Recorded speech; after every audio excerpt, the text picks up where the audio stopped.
શું રાતોરાત આપણે સ્ટોક માર્કેટથી કરોડપતિ બની શકીએ છીએ? તમે શેર લીધા અને વેચ્યા એ ટ્રેડિંગ નથી. અમેરિકાની અંદર લગભગ 50% લોકો શેર માર્કેટની અંદર ઇન્વેસ્ટ કરી રહ્યા છે. માર્કેટમાં કોઈ ગેરંટી હોતી નથી. અને આજે આપણે 50,000 માર્કેટમાં રોક્યા અને 1 મહિના પછી અને 1 લાખ કરવા છે કે ડબલ કરવા છે. શેર માર્કેટ એક જુગાર નથી. લોકો ફ્રસ્ટ્રેટ થઈ રહ્યા છે, ટેન્શનમાં આવી રહ્યા છે. બજાર શું છે? આ બધી કંપનીઓ જ છે. લોકો ફ્રેન્ડ્સના પૈસા ભેગા કરીને સ્ટોક માર્કેટમાં ઇન્વેસ્ટ કરે છે. બજારના કન્ટેન્ટને સમજો તો તમને બજાર સટ્ટો નહીં લાગે. મ્યુચ્યુઅલ ફંડની અંદર કેવું હોય છે? લોકો ટિપ્સ આપે છે કે એના પ્રોપર એડવાઇઝર્સ પાસે જવું પડે છે? તો બજારમાં તમે કોઈ પણ આવતા પહેલા તમે એના પર રિસર્ચ કરો. અત્યારે ડીમેટ એકાઉન્ટ ઓપન કરાવવું ખૂબ જ સરળ થઈ ગયું છે. શેર બજારમાં કોરોના ટાઈમ પછી રિમોટોની સંખ્યા ઘણી બધી વધી ગઈ. એટલે કે એફએનઓ, ઇન્ટ્રાડે, યંગસ્ટરો આની ઉપર વધારે પડતા ફોકસ કરી રહ્યા છે. મ્યુચ્યુઅલ ફંડ તમને ડિસિપ્લિન શીખવાડે. તમે આંખો બંધ કરીને એની ઉપર પૈસા લગાવી રહ્યા છે. સોશિયલ મીડિયા લોકોને ગેરમાર્ગે દોરી રહ્યું છે સ્ટોક માર્કેટના પ્રોસ્પેક્ટિવથી જોઈએ તો. બીજાના જ્ઞાનથી પોતે જ્ઞાની ના બનાય કે ચાણક્ય ના બનાય. પહેલાનો એક સમય એવો હતો કે જ્યારે લોકો સ્ટોક લઈને હોલ્ડ કરી રાખતા હતા અને અત્યારનો સમય છે લોકોને ઇન્સ્ટન્ટ રિઝલ્ટ જોઈએ છે. જયદીપભાઈ, સવાલ તો તમારા તો તમે લોડેડ થઈને આયેલા લાગો છો.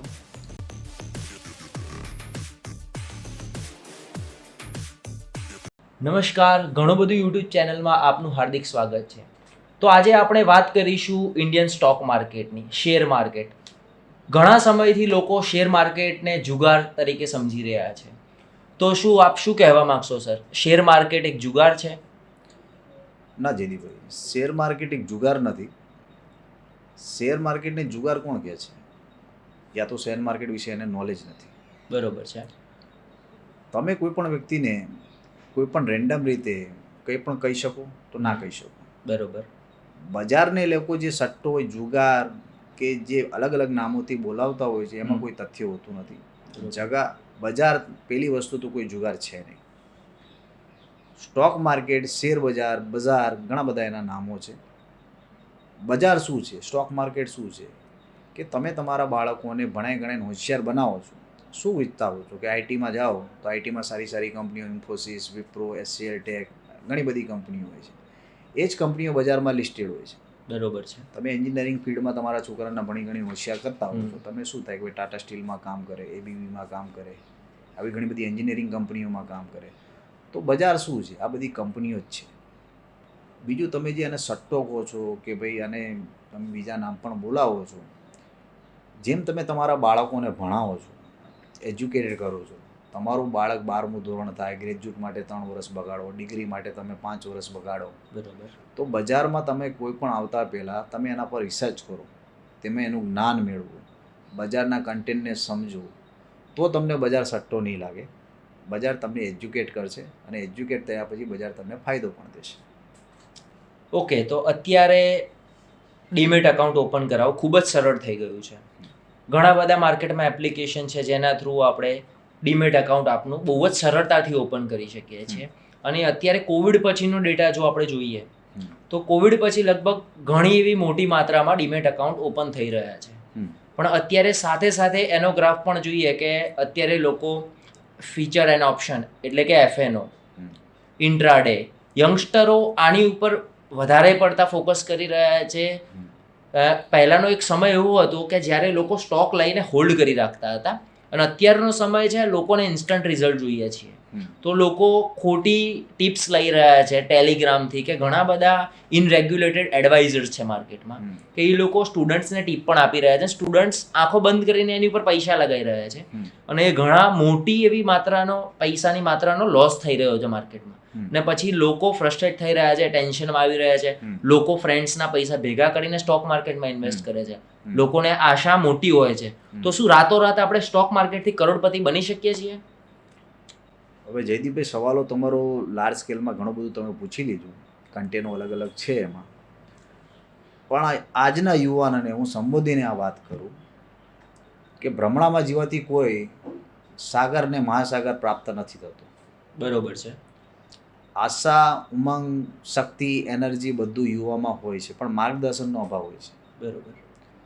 મેં પહેલાં આપણે વાત કરી કે શેર બજાર કોઈ સટ્ટો નથી. બીજું શેર બજારમાં કોરોના ટાઈમ પછી ડિમોટોની સંખ્યા ઘણી બધી વધી ગઈ. યુવાઓ એમ સમજવા માંડ્યા કે ભાઈ માર્કેટ એક તરફ જાય છે, કંઈ પણ લેશું માર્કેટ ઉપર જશે, પણ એવું નથી હોતું.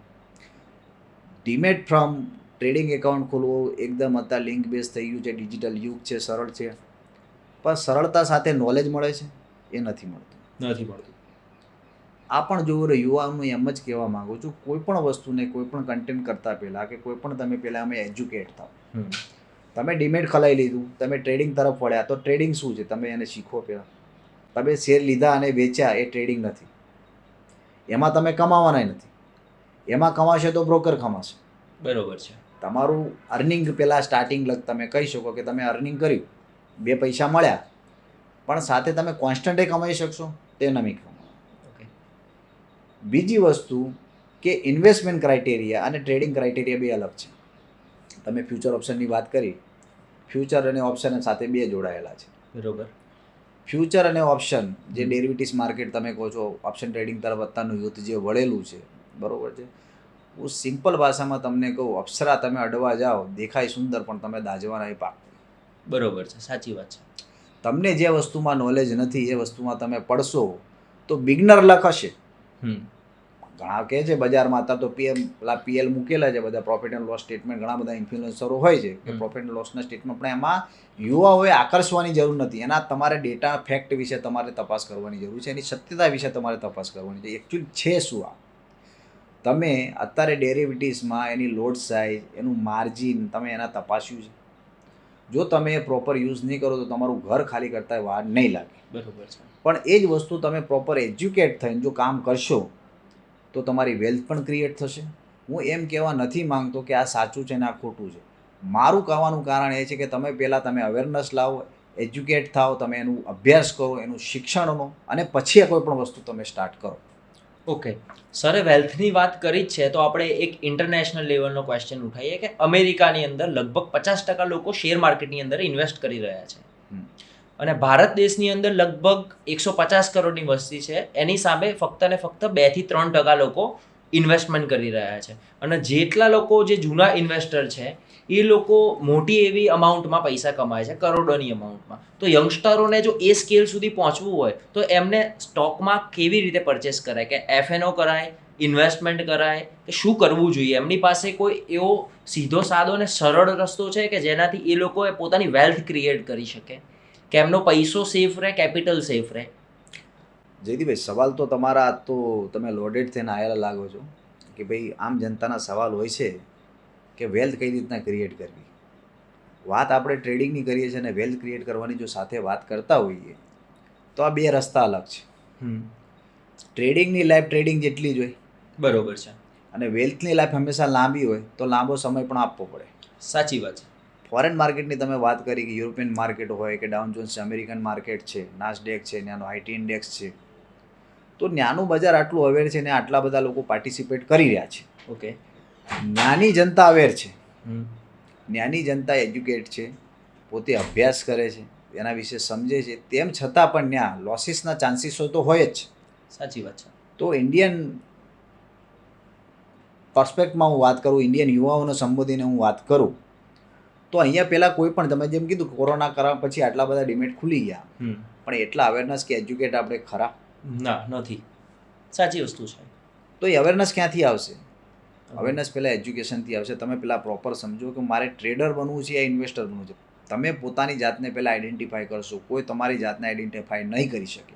અને એની માટે તમારે શું આપવું પડશે? સમય આપવો પડશે. સમય આપવો, સમજવું પડશે. સમજવું પડશે કે હું ટ્રેડર છું કે ઇન્વેસ્ટર છું. બરોબર છે. હવે હું ટ્રેડિંગમાં મારી માસ્ટરી હું આવવા માંગુ છું તો એના મારે ટર્મ્સ એન્ડ કન્ડિશન મારે પહેલાં સમજવા પડશે, એના કોમ્સ સમજવા પડશે, એના પ્રોફિટ એન્ડ લોસ સમજવા પડશે, રિસ્ક મેનેજમેન્ટ સમજવું પડશે. બરોબર છે. જો તમે એ સમજ્યા વગર કરશો તો તમારો ભગવાન માલિક. અત્યારના યંગસ્ટરનું સિમ્પલ લોજિક છે કે આજે આપણે 50,000 માર્કેટમાં રોક્યા અને 1 મહિના પછી એને 1 લાખ કરવા છે કે ડબલ કરવા છે. અત્યારનું લોજિક આ રીતનું છે, હાર્ડ એન્ડ ફાસ્ટ કામ ચાલી રહ્યું છે. તો એ વસ્તુ આપણા માટે કે બિગિનર્સ માટે પોસિબલ નથી કે તમે ડબલ પૈસા કરો. અને જો થઈ પણ જાય છે ઘણા યુવાનોના તો એ લક બાય ચાન્સ હોય છે કે ફર્સ્ટ ટાઈમ બિગિનર્સ લક કહી શકીએ આપણે, જેમ તમે વાત કરી. તો એમની પાસે એવો કોઈ રસ્તો છે કે એની અંદર તમારે મહેનત ઓછી કરવી પડે અને રિટર્ન કન્ટિન્યુઅસ આવે ને લોંગ ટર્મ સુધી આવતું રહે, તો એટલીસ્ટ એમની કેપિટલ સેવ રહે. રાઈટ. હવે તમે કીધું કે લોંગ ટર્મ મારો પૈસો વધતો પણ રહે, મારે ઇઝી પણ કંઈ પણ કર્યા સિવાય મારો પૈસો ગ્રો કરતો રહે. બરોબર છે. હવે એ ટ્રેડિંગમાં સંભવ નથી. Okay, subject to market risk એ પ્રમાણે આવી જાય કે માર્કેટમાં કોઈ ગેરંટી હોતી નથી. બરોબર છે. મેં જેમ પહેલાં વાત કર્યું કે તમે કોઈ પણ સિસ્ટમને પહેલાં સમજો, એજ્યુકેટ થાઓ, તમે એનું જ્ઞાન લો, શિક્ષા લો. ટ્રેડિંગમાં સંભવ નથી કે રાતોરાત તમે પૈસાવાળા બની જાઓ. હા, કોઈ પણ માન લો કે લોટરી લાગે તે લોટરી જ હોય. હા, એ શોર્ટ ટર્મ પૈસો, શોર્ટ ટર્મ પૈસો છે. બરોબર છે. હવે માની લો કે મારે કયા રસ્તે જવું. મેં તમને વાત કરી કે ભાઈ હું સીધો જાઉં તો સીધોમાં તમારી પાસે તમે એક ઇન્ડિવિજ્યુઅલ છો, તમારી પાસે કોઈ એવા ડેટા છે નહીં. અને ડેટા હોય તો તમારી પાસે રિસર્ચનો ટાઈમ હોવો જોઈએ. તમે નોકરી ધંધો કરતા હો તો તમે માર્કેટમાં એટલો ટાઈમ નથી આપી શકવાના. એ તો પ્રેક્ટિકલ વાત છે. બીજો રસ્તો કયો છે? તો બીજો રસ્તો તો માર્કેટનો ખરો જ. બરોબર છે. તમે તમારા રસ્તા તો અજમાઈ ચૂક્યા છો, પણ એ માર્કેટને બીજા રૂપિયા કઈ રીતના જોઈ શકો? બીજા રૂપમાં તમે મ્યુચ્યુઅલ ફંડ થ્રુ જઈ શકો છો. બરોબર છે. મ્યુચ્યુઅલ ફંડ એવો કોન્સેપ્ટ છે કે તેના થ્રુ તમે સારા એક એડવાઇઝરને તમે સાથે કન્સલ્ટ કરી શકો છો. તમારા ભવિષ્યની જે નીડ છે, જે હોપ છે, કે ભવિષ્યના જે તમારું પ્લાનિંગ છે એની સાથે ડિસ્કશન કરી લાંબા ગાળે તમે વેલ્થ ક્રિએટ કરી શકો છો. એક ઉપાય ખરો, એક રસ્તો ખરો. તો સર, તમે 15 વર્ષથી માર્કેટ સાથે સંકળાયેલા વ્યક્તિ છો, તો શું આપ યંગસ્ટરને એવી રીતે ગાઈડ કરી શકો કે મ્યુચ્યુઅલ ફંડ શું છે? કારણ કે ઘણા યંગસ્ટર્સને ખબર નથી કે મ્યુચ્યુઅલ ફંડ શું છે, એમાં કેવી રીતે રોકાણ થાય છે. લોકો યુટ્યુબની અંદર વિડીયો જોઈ લે છે, ઇન્સ્ટાગ્રામમાં રીલ જોઈ લે છે, લોકો ટિપ્સ આપી રહ્યા છે, કોલ પુટ્સ આપી રહ્યા છે, લોકો બિંદાસથી પરચેસ પણ કરી રહ્યા છે, એ ઓપ્શન્સ ખરીદી રહ્યા છે, વેચી રહ્યા છે, લોસ થઈ રહ્યો છે, ઘણા લોકોને પ્રોફિટ પણ થઈ રહ્યો છે. અને મ્યુચ્યુઅલ ફંડની અંદર કેવું હોય છે? લોકો ટિપ્સ આપે છે કે એના પ્રોપર એડવાઇઝર્સ પાસે જવું પડે છે? હા, જયદીપભાઈ, પ્રશ્ન તમે પ્રોપર કર્યો અને બધા જ તમે સેગમેન્ટ આમાં સાથે લઈ લીધા. તમે ટ્રેડિંગની વાત કરી નાખી, ટ્રેડિંગમાં કોલ પુટ ઓપ્શનની વાત કરી નાખી, ડેરિવેટિવ્સની વાત કરીને સાથે તમે મ્યુચ્યુઅલ ફંડને એક ઇન્વેસ્ટમેન્ટ તરીકે ક્રાઇટેરિયા તમે ઊભો પણ કરી લીધો. હું યુવાઓને એમ કહેવા માગું છું કે આ બધા સેગમેન્ટો તમારી સામે જ છે જયદીપભાઈ. બરોબર છે. હવે તમે ટ્રેડર બનો છો, તો ટ્રેડરની મેન્ટાલિટી કેવી છે? એક દિવસની, એક વીકની, શોર્ટ એક ટર્મ મહિનાની, 3 મેન્ટાલિટી મહિનાની. ટ્રેડર્સની. 3 મહિનામાં તમે પહેલા મને પૂછ્યું કે 50,000માં મારે ₹1,00,000 થઈ જાય, ₹1,50,000 થઈ જાય. કોલપુટ ઓપ્શન કરતા હો, પણ અમે અમારી ભાષામાં કહીએ છીએ કે જેને નોલેજ તમે ના હોય, બરોબર, ઓપ્શન કરવાવાળા પાસે કોઈ ઓપ્શન રહેતું નથી. સાચી વાત છે. ઓપ્શન કરવાવાળા પાસે કોઈ ઓપ્શન નથી રહેતું. બીજી વસ્તુ આવે કે ટ્રેડિંગની. તો ટ્રેડિંગમાં હું ટ્રેડિંગ કરવા જાઉં છું તો હું ઇન્ટ્રાડે ટ્રેડર છું, પોઝિશનલ ટ્રેડર છું, હું ડેરિવેટિવ્સ ટ્રેડર છું. ડેરિવેટિવ્સ ટ્રેડર હોય તો મારી પાસે એટલું માર્જિન છે. પોઝિશનલ છું તો મારા પૈસાની કેટલી હોલ્ડ કરી શકું છું, મારું રિસ્ક મેનેજમેન્ટ કેટલું છે. આ બધા ક્રાઇટેરિયા જો તમે સમજી ના શકતા હોય તો મેં તમને કીધું કે તમારો ભગવાન માલિક યા તમારા પર તમારા વડીલોના આશીર્વાદ હોવા જરૂરી છે. તો આપણે વાત કરીએ, તમે જેમ જણાવ્યું કે મ્યુચ્યુઅલ ફંડ જે એક સેફ રસ્તો છે અને કન્સિસ્ટન્ટલી પૈસા તમારા ગ્રો કરવાનો એક સરળ ઉપાય છે, એને સરળ ઉપાય કહી શકીએ આપણે. Right sir? રાઈટ. તો એની અંદર પણ ઘણા બધા લાઈક આપણે રીતે ઇન્વેસ્ટમેન્ટ કરી શકીએ છીએ કે લમસમ ઇન્વેસ્ટમેન્ટ કરી શકીએ કે એસઆઈપી એટલે કે સિસ્ટમેટિક ઇન્વેસ્ટમેન્ટ પ્લાન, એવી રીતે પણ આપણે ઇન્વેસ્ટ કરી શકીએ. તો યંગસ્ટરને ફોર એન એક્ઝામ્પલ 21 વર્ષનો કોઈ કોલેજ સ્ટુડન્ટ છે, એને એના 30 કે 35 વર્ષની ઉંમરે એનું સપનું છે કે હું મોંઘી ગાડી કે એક સારું એવું ઘર ખરીદું, તો એને કેટલા રૂપિયાની એસઆઈપી સ્ટાર્ટ કરવી જોઈએ અને એ લાઈક એનું રિટર્ન એપ્રોક્સિમેટલી ક્યાંથી ક્યાં સુધીનું હોઈ શકે, કે કેટલા %? એફડી કરાવે છે તો યરલી 7 to 8% ઇન્ટરેસ્ટ છે મેક્સિમમ, એનાથી વધારે આશા ન રાખી શકીએ આપણે. તો યંગસ્ટર કેટલું એક્સપેક્ટ કરી શકે અને એનો ટાર્ગેટ ફ્યુચર ગોલ્સ કેવી રીતે બની શકે, એનું વેલ્થ કેવી રીતે મેનેજમેન્ટ કરી શકે? વોરન બફેટ એમ કહેતા હતા કે ભાઈ જીવનમાં ડિસિપ્લિન જરૂરી છે.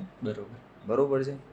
મોસ્ટલી જે મ્યુચ્યુઅલ ફંડ તમને ડિસિપ્લિન શીખવાડે છે. તમે હમણાં 2 શબ્દ વાપર્યા, લમસમ અને સિસ્ટમેટિક ઇન્વેસ્ટમેન્ટ, એટલે એસઆઈપી. એસઆઈપીનું એક નામ છે સિસ્ટમેટિક ઇન્વેસ્ટમેન્ટ પ્લાન, બીજું હોય છે મ્યુચ્યુઅલ ફંડ. ઘણા બધા અવેરનેસના અભાવે એમ કહેતા હોય છે કે મારે એસઆઈપી કરવી છે પણ મ્યુચ્યુઅલ ફંડમાં નથી જવું. ઓકે, આ અવેરનેસનો અભાવ હોય. અવેરનેસનો અભાવ છે. સાચી વાત. બરોબર. તમે ઘણા બધા ક્રાઇટેરિયા કહેતા સારા એવા શબ્દ બોલ્યા કે ભાઈ યુવાઓએ એના ગોલ પ્લાનિંગ કરવું હોય તે ગોલ પ્લાનિંગ કઈ રીતના કરી શકે. સિમ્પલ બેઝિસ કે 21 વર્ષનું બાળક છે, 25 વર્ષનું છે કે 30 વર્ષનું, 35 વર્ષનું એક હોપ માની બેઠો કે એને 35 વર્ષે મોંઘી ગાડી દે, તે પ્લાનની વસ્તુ થઈ. ઓકે. હું એમ કહું કૂવામાં એટલું અવાડામાં આવે. બરોબર. મારી હોપ હોય એમ કે મારે ગાડી લેવી છે તો હું પેટ્રોલના પૈસા ભેગા કરીને ગાડી ના લઈશ. સાચી વસ્તુ છે ને, લઈ શકાય. હા, બીજું કે મારું રિટર્ન હું કેટલું કેલ્ક્યુલેટ કરું ભવિષ્યમાં, તો એ ટાઈમે મારી એ ગાડી પ્લાન થઈ જશે. ઓકે. એમાં એવી રીતના હોય કે ભાઈ ઇન્ફ્લેશન એટલે મોંઘવારી સાથે મારે લેવી પડે, ઓકે. પ્લસ ફ્યુચરનો ગ્રોથ સાથે લેવું પડે. ઓકે. તો એનું એક કેલ્ક્યુલેશન મિલાવું અને એ પ્રમાણે હું માન લો કે મારું અત્યારથી જે ઇન્કમ છે એને હું ટોપઅપ કરતો જાઉં, તો એ ટાઈમે એની આસપાસની ઇન્કમ જનરેટ થઈ જાય, યા એ ટાઈમનું મારું જે પ્રોસ્પેક્ટ છે, મારું જે ઇન્વેસ્ટમેન્ટ છે એટલું બની જાય કે હું ગાડી એને પ્લાન કરી શકું. હું એમ કહું કે મારી જનરેટ અત્યારે ઇન્કમ છે કે મારે એ ટાઈમે માન લો કે 15 વર્ષ પછી કે 10 વર્ષ પછી મારે 25 લાખની કોઈ કાર પ્લાન કરવી છે. ઓકે. હું અત્યારના બેઝિસ ઉપર એમ વિચાર કરું કે મારી 5,000 રૂપિયાની દર મહિને માન લો કે ઉદાહરણ તરીકે લઉં કે 5,000 રૂપિયા હું દર મહિને ઇન્વેસ્ટમેન્ટ કરું, 12 5 60, તો 10 વર્ષ એને ઇન્વેસ્ટમેન્ટ કરું અને એનું કમ્પાઉન્ડિંગ જોડું. ઓકે. કે મને આટલા પર્સન્ટેજ માન લો કે માર્કેટ રિટર્ન આપે તો મારો પ્રોસ્પેક્ટ ત્યાં પૂરો થઈ જાય. તો આ એક પ્લાનિંગ થયું. ઓકે. માર્કેટ કોઈ દી એમ નથી કહેતું કે અમે પરફેક્ટ રિટર્ન આપશું, પણ એક ડેટા બેઝ હોય છે આપણી પાસે કે ભાઈ સરકારના એક આંકડા હોય છે કે સરકાર એમ કહેતી કે આપણો જીડીપી આંકડો આટલો છે, સરકાર એમ કહે છે કે જીડીપી 7 થી 7.5% ગ્રો કરીશું. બરોબર. બીજો એક આંકડો સરકારનો હોય છે ઇન્ફ્લેશન એટલે મોંઘવારીનો આંકડો. તો મોંઘવારીનો સરકાર એક આંકડો દેતી હોય છે કે 4.5 થી 5% મોંઘવારી રહેશે. ઇન્ડિવિજ્યુઅલ તો ઇન્ફ્લેશન અલગ હોય છે. હા. જયદીપભાઈ તમારા ખર્ચા અલગ હોય, બીજા મિત્રોના ખર્ચા અલગ હોય, રમેશભાઈના અલગ હોય, મહેશભાઈના અલગ હોય, ભાવિકભાઈના અલગ હોય, બધાના ઇન્ફ્લેશન અલગ.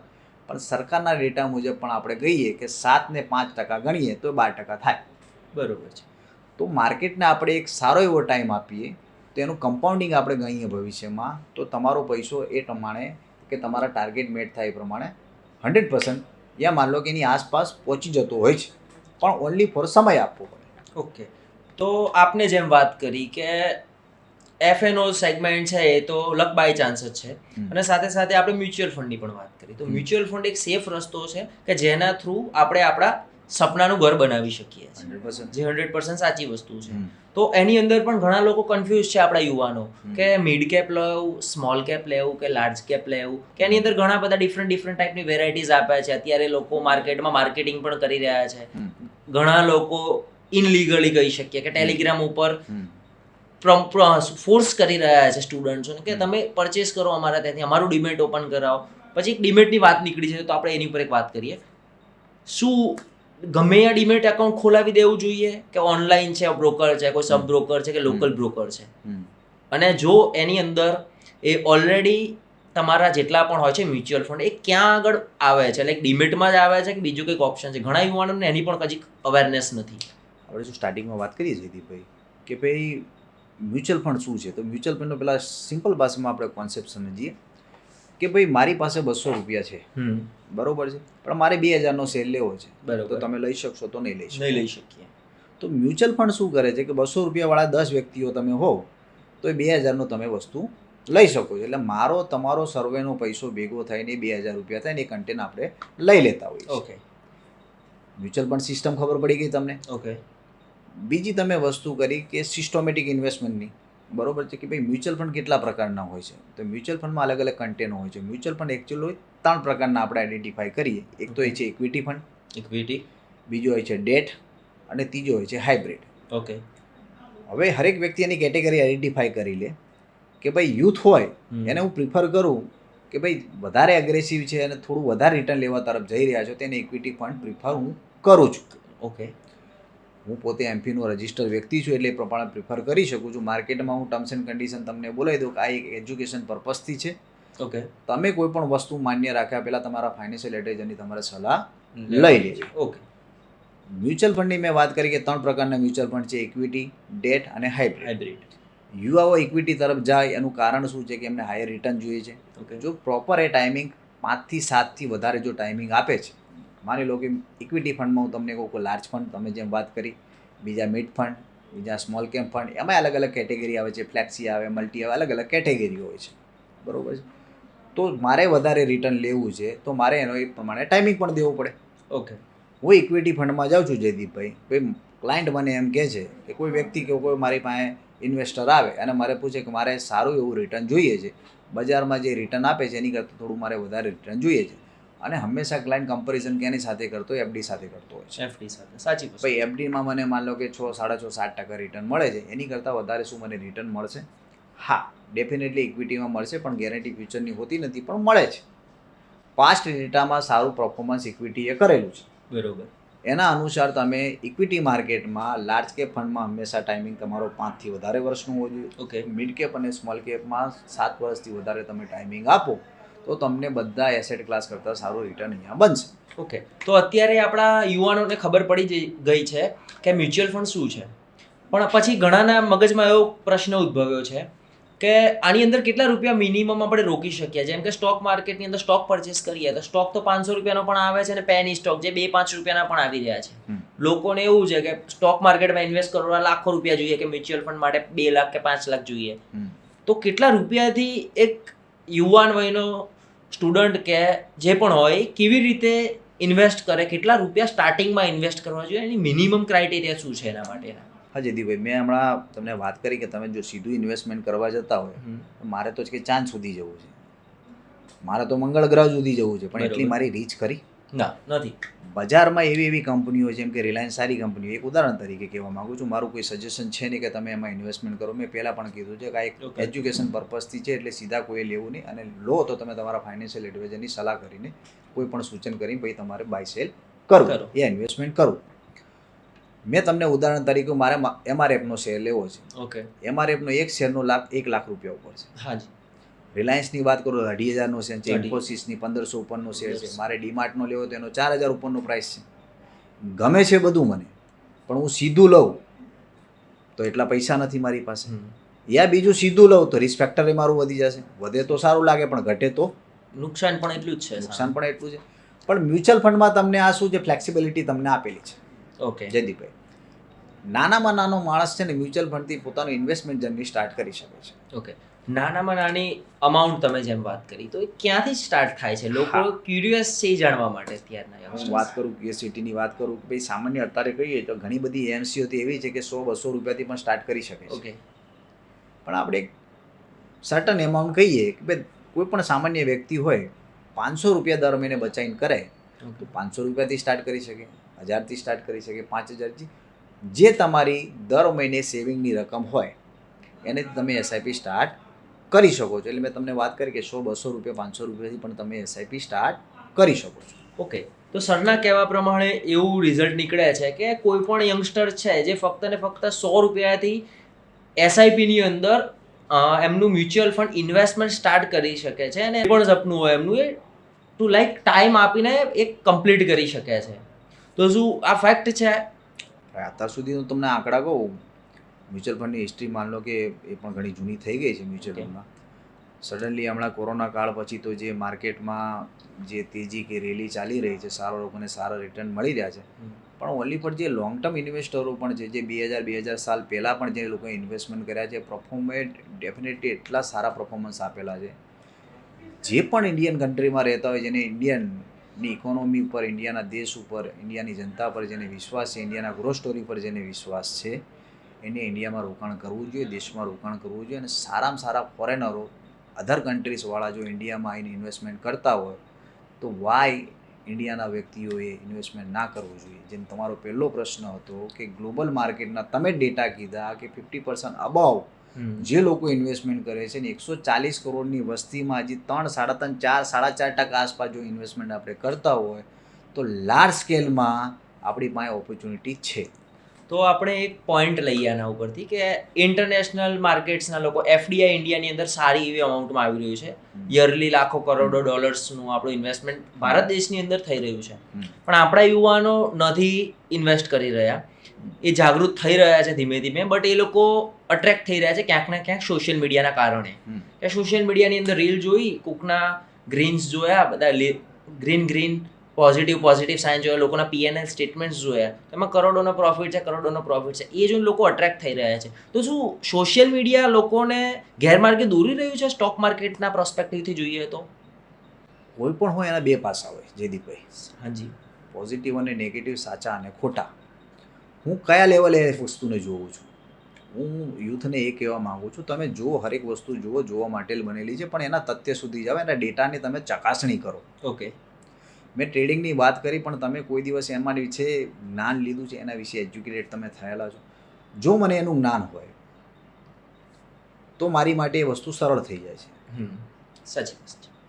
એ જ્ઞાન નથી મારી પાસે, ઓકે, તો એના વિશે હું જો કોઈ પણ વસ્તુ બોલું છું યા કંઈ કરું છું, તેનો જિમ્મેદાર તમે હો છો. સાચી વસ્તુ. તો આજના યુવાનોને હું કહેવા માગું છું કે તમે કોઈ પણ રીલ્સ જુઓ, કોઈ પણ વિડીયો જુઓ, તો એના સત્ય વિશે પહેલાં તમે ચકાસણી કરો કે કોઈ પણ વ્યક્તિ જે પણ બોલે છે, ઇન્ફ્લુએન્સર, યુટ્યુબર હોય કે કોઈ પણ ચેનલમાં તમે રીલ્સ જુઓ છો કે કોઈ પણ એડવાઇઝર છે, એના વિશે સત્યતા વિશે તપાસો, એના ડેટા, એના કન્ટેન્ટ વિશે તપાસો. ઓકે, વ્યક્તિ કોઈ પણ વસ્તુ બોલી શકે.